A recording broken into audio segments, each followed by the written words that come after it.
Welcome back to my channel study your way. I am Shruti and I am back with another video. आज के हमारे video में दो topics cover होने वाले हैं।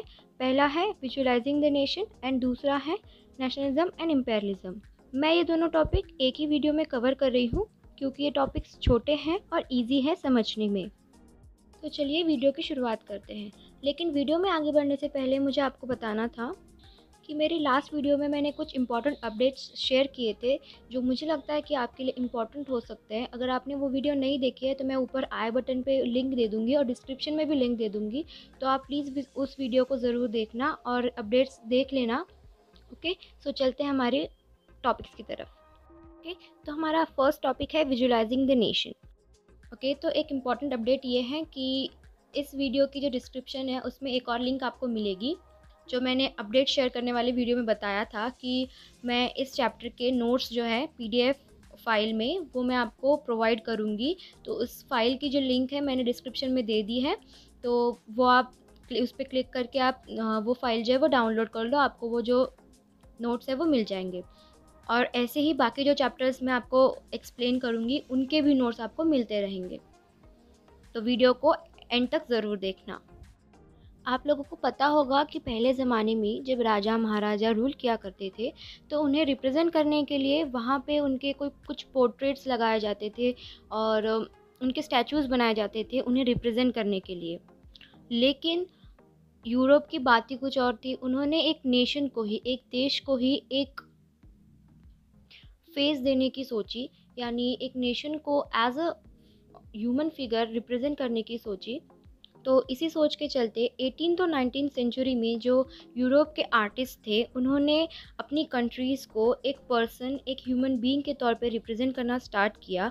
उन्होंने ह्यूमन बीइंग में भी उन्हें जो कंट्रीज़ थी उन्होंने फीमेल फिगर्स के तौर पे रिप्रेजेंट करना स्टार्ट किया। लेकिन जिस भी कंट्री को कोई अगर फीमेल फिगर के तौर पे रिप्रेजेंट करता था तो वो फीमेल जो थी वो रियल लाइफ से इंस्पायर्ड नहीं थी। वो एक एब्स्ट्रैक्ट आइडिया यानी एक इमेजिनरी आइडिया था जिसे आर्टिस्ट के दिमाग से निकाल के उन्होंने एक फ़ीमेल फिगर के तौर पे हूबहू नकल बनाई थी। और अगर आपको याद होगा कि मेरी सबसे फर्स्ट वीडियो में ही मैंने आपको स्यूरो की एक पेंटिंग एक्सप्लेन की थी एज अ इंट्रोडक्टरी पार्ट। तो उस पेंटिंग में हमें एक स्टैचू दिखाई दिया था जो से रिप्रेजेंट किया था लिबर्टी के तौर पे, और वो स्टैचू भी एक फ़ीमेल का था। लेकिन वहाँ पे किसी कंट्री को रिप्रेजेंट ना करते हुए एक कॉन्सेप्ट, एक थॉट जो लिबर्टी था उसे as a female figure represent किया था। तो वैसे ही वहाँ पे जैसे कॉन्सेप्ट को रिप्रेजेंट किया था, यहाँ पे जो आर्टिस्ट थे 18th और 19th सेंचुरी में उन्होंने कंट्री को ही as a female figure represent करना स्टार्ट कर दिया था। कंट्री को फीमेल फिगर के तौर पर रिप्रेजेंट करने के साथ ही कुछ और भी जो कॉन्सेप्ट्स या आइडियाज़ होंगे उन्हें भी किसी न किसी स्पेसिफिक ऑब्जेक्ट के साथ रिप्रेजेंट किया गया। जैसे लिबर्टी को एक्सप्रेस करने के लिए रेड कैप और ब्रोकन चेन का सहारा लिया गया, वैसे ही जस्टिस को रिप्रेजेंट करने के लिए एक ब्लाइंड फोल्डेड वुमेन का सहारा लिया गया जिसके हाथ में वेइंग स्केल्स हो। अगर आपने बॉलीवुड की कुछ मूवीज़ देखी होंगी तो आपको पता होगा कि अंधा कानून जिससे रिप्रेजेंट किया है एक फ़ीमेल फिगर जिसकी आंखों पे पट्टी है और उसके हाथ में तराजू दिया गया है, तो ये उसका ही एग्जाम्पल है। तो ये कुछ एग्जाम्पल्स थे जिसमें थॉट्स को या कॉन्सेप्ट्स को रिप्रेजेंट किया गया था। तो उसी की तरह फीमेल फिगर को एज ए नेशन को as a female figure represent किया गया। तो सिर्फ एक ही कंट्री या एक ही नेशन ने ऐसा नहीं किया, अलग अलग देशों ने अपनी अपनी फीमेल फिगर रिप्रेजेंट की। जैसे फ्रांस में क्रिस्टीन मारियाना थी, और ये जो नाम था ये एक बहुत ही पॉपुलर क्रिश्चियन नेम था for the females over there. और जिसके थ्रू जो आर्टिस्ट थे उन्होंने ये रिप्रेजेंट किया कि ये जो देश है वो सबका है। उनके जो कैरेक्टरिस्टिक्स थे वो लिबर्टी और रिपब्लिक रिप्रेजेंट करने वाली जो लेडी थी उन्हीं की तरह थे। रेड कैप, ट्राई कलर, कॉकेड, ये सब चीज़ें जो थी वहाँ पे उनके साथ बनाई गई थी। तो जो फीमेल फिगर फ्रांस को रिप्रेजेंट करती थी मरियाना, तो उनके जो स्टैचूज़ थे वो पब्लिक स्क्वायर्स पर लगाए गए और लोगों को याद दिलाते रहे कि नेशनलिज़्म क्या है, हमारी जो नेशनलिस्ट फीलिंग है वो उनके अंदर जगी रहे, उन्हें एकता का एहसास हो। देन मारियाना के जो इमेजेस थे वो कॉइन्स और स्टैम्प्स पे भी बनाए गए ताकि और भी ज़्यादा जो नेशनलिस्ट फीलिंग्स है लोगों के अंदर वो जागरूक रहे। फ्रांस में जैसे क्रिस्टीन मारियाना थी, वैसे ही जर्मनी को रिप्रेजेंट करने के लिए जो फीमेल फिगर बनाई गई, उनका नाम था जर्मेनिया। जर्मेनिया को रिप्रेजेंट करते समय उन्हें दिखाया गया कि वो एक क्राउन पहनती हैं जो ओक लीव्स का है, और ओक लीव्स का क्राउन दिखाने का मोटिव ये था क्योंकि जर्मन ओक जो था वो हीरोइज़्म के लिए स्टैंड करता था, उसका मतलब हीरोइज़्म होता था, तो इसीलिए उनका जो क्राउन था वो ओक लीव्स का दिखाया गया था। तो इसी के साथ कुछ मीनिंगफुल सिम्बॉल्स भी हैं जो बहुत ही चीज़ें जो हैं या कॉन्सेप्ट जो हैं वो एक्सप्लेन करते हैं। जैसे ब्रोकन चेन जो थी, वो उनका सिग्निफिकेंस दिया है बीइंग फ्रीड, यानी वो आज़ादी को रिप्रेजेंट करती थी। देन जो ब्रेस्ट प्लेट थी जिस पे ईगल ड्रॉ किया हुआ था, वो जर्मन एम्पायर की स्ट्रेंथ को रिप्रेजेंट किया करता था कि जर्मन एम्पायर कितना स्ट्रॉन्ग और ताकतवर है। Then crown of oak leaves जो मैंने अभी बताया, वो सिग्निफिकेंस उसका सिग्निफिकेंस था हीरोइज़्म। देन स्वॉर्ड यानी तलवार, उसका सिग्निफिकेंस है रेडीनेस टू फाइट, यानी हम लोग तैयार है, जो भी मुश्किल हमारे ऊपर आए हम लोग उसको फेस करने के लिए, उसे हराने के लिए तैयार हैं। Then olive branch around the sword, इसका सिग्निफिकेंस है विलिंगनेस टू मेक पीस, यानी हम लोग शांति बनाए रखना चाहते हैं, बट अगर आप हम पे हमला करोगे तो हम लोग चुप नहीं बैठेंगे। तो ये दोनों ही मतलब स्वॉर्ड के थ्रू उन्होंने एक्सप्लेन किए थे। Then black red and gold tricolour flag, जो एक फ्लैग है लिबरल नेशनलिस्ट का जर्मन स्टेट्स में जो थे उनका। Then rays of rising sun, इसका सिग्निफिकेंस है beginning of a new era, यानी एक अच्छे एरा की शुरुआत होने वाली है।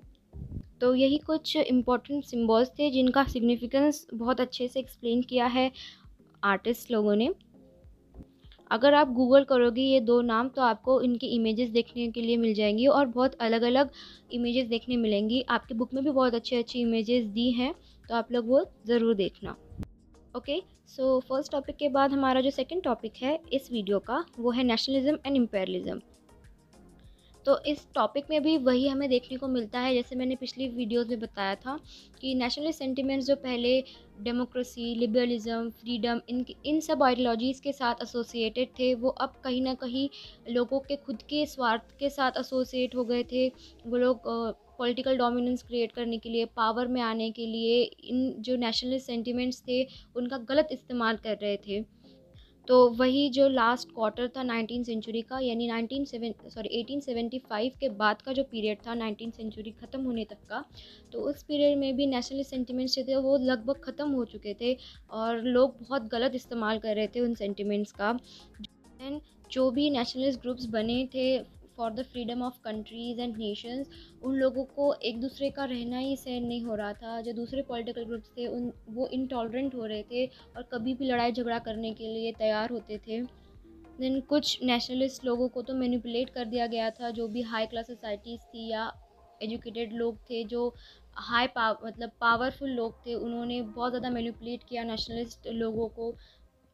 तो इसी की वजह से अगर कोई सबसे ज़्यादा टेंशन देने वाला या बहुत ज़्यादा क्रिटिकल सिचुएशन में होने वाला एरिया था यूरोप के अंदर आफ्टर 1871, तो वो था बाल्कन का जो एरिया था। वो जो बाल्कन रीजन था वो जोग्राफिकल और एथनिक वेरिएशन से भरा हुआ था, क्योंकि जोग्राफिकली भी उसमें बहुत ज़्यादा वेरिएशंस थे, और एथनिकली यानी जो कल्चर था वहाँ का वो भी बहुत वैरायटी से भरा हुआ था। अब अगर बाल्कन रीजन हमारे आज के मॉडर्न डे में किस किस कंट्रीज से एसोसिएट करता है, तो वो है Romania, Bulgaria, Albania, Greece, Macedonia, Croatia, Bosnia Herzegovina, Slovenia, Serbia and Montenegro. वहाँ के जो लोग हैं उनको ज़्यादातर स्लैव्स के नाम से जानते हैं, यानी जो लोग स्लैव लैंग्वेज जो है वो उसमें बात करते हैं, उन्हें स्लैव्स बोलते हैं। तो ये जो बाल्कन रीजन था वो बहुत जो भी उसका ज़्यादातर एरिया था वो ऑटोमन एम्पायर के अंडर आता था, और उसी के अंडर कंट्रोल वो चलता था। लेकिन जब नेशनलिस्ट सेंटिमेंट्स आए, बाल्कन रीजन में भी उनका स्प्रेड हुआ, तो इसी की टकराव के साथ साथ यहाँ पे बहुत ज़्यादा वॉर्स, रिवोल्ट्स ये सब होने लगे, और बहुत ज़्यादा एक्सप्लोसिव ये रीजन हो गया। 19th सेंचुरी में ऑटोमन एम्पायर ने अपने आप को स्ट्रॉन्ग बनाने के लिए बहुत ज़्यादा चेंजेस लाए, इंटरनल रिफॉर्म्स लाए, लेकिन बहुत उसकी जो सक्सेस रेट था वो बहुत कम था। तो इसी की वजह से जो भी उसके कंट्रीज़ थे जो जिसको वो रूल करता था, वन बाय वन वो लोग उससे अलग होते गए और अपने आप को इंडिपेंडेंट नेशन उन्होंने डिक्लेयर करना स्टार्ट कर दिया। और वहाँ पे ज़्यादा एक्सप्लोसिव रीजन बनने का रीज़न ये भी था कि जो वहाँ के लोग थे या जो नेशनलिस्ट थे, उनका ये भी मानना था कि एक बार जब उन्हें इंडिपेंडेंस मिली थी, जब वो एक टाइम ऑफ पीरियड में इंडिपेंडेंट थे, लेकिन फिर भी जो फॉरेन पावर्स थे उन्होंने बहुत डोमिनेट किया था उन्हें। तो उनकी हिस्ट्री को देखते हुए वो फिर से आज के टाइम में इंडिपेंडेंस चाहते थे, उन्हें इक्वल पॉलिटिकल राइट्स चाहिए थे। अब बाल्कन रीजन में कोई एक नेशनलिस्ट तो नहीं होगा या सिर्फ एक नेशनलिस्ट ग्रुप नहीं होगा, तो अलग अलग नेशनलिस्ट ग्रुप्स होने की वजह से वहाँ पे और भी ज़्यादा टेंशन क्रिएट हो गई, एक दूसरे से वो कंपटीशन करते थे, तो इसी की वजह से और भी ज़्यादा लड़ाइयाँ होने लग गई। एंड देन जो बाल्कन स्टेट्स थे वो भी बहुत ज़्यादा जेलस थे एक दूसरे से, क्योंकि वो उनके अपने अपने स्ट्रगल्स हो रहे थे कि वो इंडिपेंडेंट हो सके, और उसी के साथ साथ वो ज़्यादा से ज़्यादा टेरिटरी जो थे वो अपने हिस्से में करना चाहते थे। तो यही जो टाइम पीरियड था, इसी टाइम पीरियड में जो राइवलरीज हो रही थी, जिसमें ट्रेड, कॉलोनीज, नेवल, मिलिट्री, इन सब के ऊपर जो राइवलरीज हो रही थी among the super powers of the nation, जिसमें रशिया, जर्मनी, इंग्लैंड और ऑस्ट्रो हंगरी भी आता था।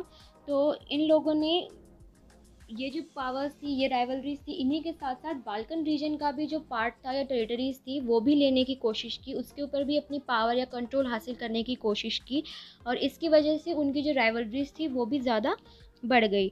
और इसका रिज़ल्ट ये हुआ कि ज़्यादा से ज़्यादा वॉर्स होने लग गई, और छोटी मोटी वॉर्स, लेकिन फिर बाद में एक एंडेड रिज़ल्ट ये था कि फर्स्ट वर्ल्ड वॉर में उसका कन्वर्जन हो गया।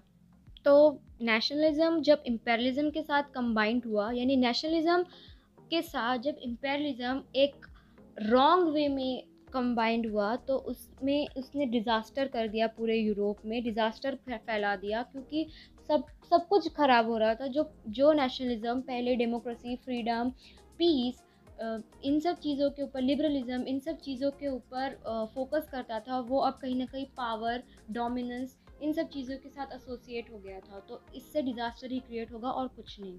लेकिन इसी के साथ जब ये सब कुछ चल रहा था, तो इसके साथ जहाँ पे भी यूरोपियन पावर्स ने अपनी कॉलोनीज एस्टेब्लिश की थी, तो वहाँ पे भी लोग जो थे वो इम्पेरियलिज्म को या इम्पेरियल डोमिनेंस को, जो लोग थे वहाँ के, वो अपोज करना स्टार्ट कर रहे थे। उसमें से आप हमारी कंट्री इंडिया के को भी देख सकते हो, क्योंकि यूरोपियन जो कॉलोनीज़ थी वो इंडिया में भी एस्टेब्लिश थी, और 1914 और 1918 का जो ये वर्ल्ड वॉर का टाइम था, इसके बाद से जो था इंडिया में भी फ्रीडम स्ट्रगल जो था वो बहुत ज़्यादा फोर्स में आ गया था। तो जैसे इंडिया में हुआ वैसे ही अदर कंट्रीज़ में भी हुआ जहाँ पे यूरोपियन कॉलोनीज एस्टेब्लिश थी। तो इसी की वजह से लोगों में एकता आई, वापस से लोगों जो भी ये स्ट्रगल्स हो रहे थे, अगेंस्ट जा रहे थे इंपीरियल डोमिनेंस के, तो वो नेशनलिस्ट फीलिंग के साथ जा रहे थे, ना कि पावर हासिल करने के लिए। और इसी तरह स्ट्रगल के बाद जो ये कॉन्सेप्ट था नेशन स्टेट्स का, ये एक नेशनल कॉन्सेप्ट हो गया कि सबको इक्वल राइट्स मिलने चाहिए, सबका अधिकार है एक इंडिपेंडेंट नेशन चाहना, और ये यूनिवर्सली एक्सेप्ट हो गया। तो इसी के साथ हमारा जो फर्स्ट चैप्टर है, the rise of nationalism in Europe, वो ख़त्म होता है हिस्ट्री का। अगर आप अभी तक वीडियो देख रहे हो, तो मैंने आपको वीडियो के स्टार्टिंग में ही बोला था कि आप मेरे जो अपडेट शेयर करने वाली जो वीडियो है वो देख लेना, मैंने आई बटन में और डिस्क्रिप्शन में लिंक दे रखी है। उसमें मैंने बताया था कि मैं वेडनेसडे से इकोनॉमिक्स के चैप्टर 1 स्टार्ट करने वाली हूँ, और संडे को जैसे आज वीडियो आई है वैसे ही नेक्स्ट संडे को हिस्ट्री चैप्टर 2 की वीडियो आ जाएगी। तो आपके जो भी सब्जेक्ट्स हैं दोनों, वो इक्वली अच्छे से कवर होते जाएंगे। और मैंने वीडियो के स्टार्टिंग में ही बताया था कि मैं हिस्ट्री चैप्टर 1 की जो PDF फाइल की जो लिंक है वो मैं डिस्क्रिप्शन में दे दूँगी। तो अगर आपने वीडियो देख ली और आपको समझ में आ चुका है ये जो दोनों कॉन्सेप्ट्स, तो आप वो डाउनलोड कर लो डिस्क्रिप्शन में जाके। तो thank you for watching my video. अगर आपको अच्छी लगी है तो प्लीज़ वीडियो को लाइक और शेयर कर देना, और चैनल को सब्सक्राइब ज़रूर कर देना। Okay, so I will take a leave now, and I will meet you in my next video.